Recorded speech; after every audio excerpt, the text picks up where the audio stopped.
السلام علیکم. نن د نگران وزیر اعلی اعظم خان وفات شو. الله دې جنت الفردوس کې ولا اعلی مقام نصیب کی. اعظم خان د 400 علاقې د پړانګ اوسیدونکو د دوی بل رور عباس خان چې هغه آی جی پاتې شوی پولیس کې او بل میجر مختیار رور یو هغه ایم پی ایم پاتې شوی. د دوی خاندان د شیرپاو خاندان او د دوی سره نږدې رشتہ داری ده.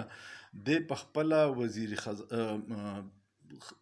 وزیر خزانه پاتې شوی دی او دی چې کم دی نو سیکرټري پټرولیم هم پاتې شوی او سیکرټري مذهبي امور هم پاتې شوی دی. ډیر یو سیزنل بیوروکریټ و، ډیر شریف النفس انسانو. گو چې د دوی د وزیر اعلی توب دا نگران دور چې ډیر مایوس کونو، ځکه چې کم دلته په صوبه کې انساني حقوق یا د مختلف کارونه کېده د هغې باره کې هیڅ اکشن نه و اخیستی، خو نور به یو شاندار کیریر یې تیر کړی دی. الله دې ورله جنت الفردوس کې اعلی مقام نصیب کی. آمین.